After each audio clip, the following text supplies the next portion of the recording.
दिल्ली में सरकारी अफसरों पर चुनी हुई सरकार का ही कंट्रोल रहेगा। सुप्रीम कोर्ट ने यह फैसला दिया। कोर्ट की संविधान पीठ ने कहा कि उपराज्यपाल पब्लिक ऑर्डर, पुलिस और जमीन को छोड़ करके सभी मामलों में दिल्ली सरकार की सलाह पर ही काम करेंगे। ये रिपोर्ट देखिए।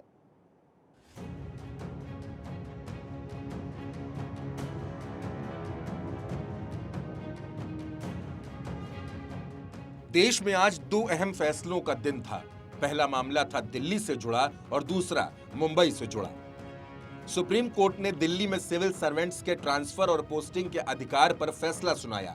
सीजेआई डीवाई चंद्रचूड़ ने फैसला पढ़कर सुनाया। सीजेआई ने कहा कि हम सभी जज इस बात से सहमत हैं कि ऐसा आगे कभी ना हो। हम जस्टिस भूषण के 2019 के फैसले से सहमत नहीं हैं, जिसमें कहा गया था कि दिल्ली सरकार के पास ज्वाइंट सेक्रेटरी स्तर से ऊपर के अफसरों पर कोई अधिकार नहीं है। भले ही एनसीटीडी पूर्ण राज्य न हो, लेकिन इसके पास भी ऐसे अधिकार हैं कि वो कानून बना सकता है। देखिए, आज जो कोर्ट का डिसीजन था 5-0 मतलब यूनानिमस डिसीजन था कॉन्स्टिट्यूशन बेंच का, वो काफ़ी क्लियर थे। 3-4 बिंदुओं पे बिल्कुल क्लियर थे। सबसे पहले उन्होंने कहा कि जो आर्टिकल 239 डबल है, सेंट्रल गवर्नमेंट और एलजी की कोर्ट में दलील थी कि वो एक वहाँ फ्रेज यूज्ड है, इन सो फार एज एप्लीकेबल, मतलब सर्विसेज जो है वो दिल्ली सरकार को एप्लीकेबल ही नहीं है और इसलिए दिल्ली सरकार दिल्ली में जो सिविल सर्वेंट सर्व करते हैं उनको ना कंट्रोल कर सकती है ना उनको डायरेक्शन दे सकती है। वो पूरी तरह से सुप्रीम कोर्ट ने नकारा। उसको कहा कि दिल्ली लेजिस्लेटिव असेंबली और दिल्ली सरकार का जो जुरिस्डिक्शन है वो जो भी लोग सर्व कर रहे हैं दिल्ली सरकार के अंदर उस पर एक्सटेंड करता है। सिर्फ जो एक्सेप्टेड एंट्रीज हैं, जैसे पुलिस हो गई, पब्लिक ऑर्डर, लैंड, उसमें जो लोग सर्विस कर रहे हैं क्योंकि वो ऐसे भी हमारे कंट्रोल में नहीं है, तो ऑब्वियसली उसमें सर्विसेज जो हैं वो भी कंट्रोल में नहीं है। बाकी छोड़ करके पूरी की पूरी सर्विस जो है वो दिल्ली सरकार के कंट्रोल में है।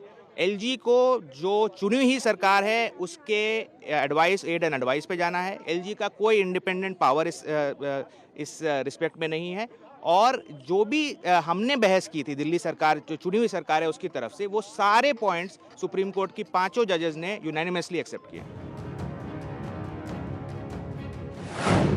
केंद्र और राज्य दोनों के पास कानून बनाने का अधिकार। केंद्र का इतना दखल न हो कि वो राज्य सरकार का काम अपने हाथ में ले ले। इससे संघीय ढांचा प्रभावित होगा। उपराज्यपाल को दिल्ली सरकार की सलाह पर ही काम करना होगा। दरअसल ट्रांसफर और पोस्टिंग के अधिकारों को लेकर दिल्ली सरकार और उपराज्यपाल के बीच टकराव चल रहा था। दिल्ली सरकार का कहना है कि इस मामले में उपराज्यपाल हस्तक्षेप न करें और इसी बात को लेकर दिल्ली सरकार ने याचिका लगाई थी। आपको बताते हैं कि यह पूरा विवाद आखिर था क्या। दिल्ली सरकार और एलजी के बीच अधिकारों की जंग 2015 में दिल्ली हाईकोर्ट पहुंची। हाईकोर्ट ने अगस्त 2016 में एलजी के पक्ष में फैसला दिया। दिल्ली सरकार इसके खिलाफ सुप्रीम कोर्ट पहुंची। 5 सदस्यीय संविधान बेंच ने मामले में सुनवाई की। जुलाई 2016 में आप सरकार के पक्ष में फैसला सुनाया। कोर्ट ने कहा कि सीएम ही दिल्ली के एग्जीक्यूटिव हेड हैं। उपराज्यपाल मंत्रिपरिषद की सलाह और सहायता के बिना स्वतंत्र रूप से काम नहीं कर सकते। अधिकारियों पर नियंत्रण जैसे कुछ मामलों को सुनवाई के लिए 2 सदस्यीय रेगुलर बेंच के सामने भेजा गया। फैसले में दोनों जजों की राय अलग थी। इसके बाद यह मामला 3 सदस्यीय बेंच के पास गया। जुलाई 2022 में केंद्र की मांग पर इसे संविधान पीठ के सामने भेज दिया गया। संविधान बेंच ने जनवरी में 5 दिन इस मामले पर सुनवाई की। सुप्रीम कोर्ट की 5 जजों की संविधान पीठ CJI DY Chandrachud, justice MR Shah, justice Krishna Murari, justice Hema Kohli, PS Narasimha ने फैसला सुनाया। इससे पहले कोर्ट ने 18 जनवरी को फैसला सुरक्षित रख लिया था। 5 जजों की संवैधानिक बेंच को यह मामला 6 मई 2022 को रेफर किया गया था। Bureau report, Bharat 24।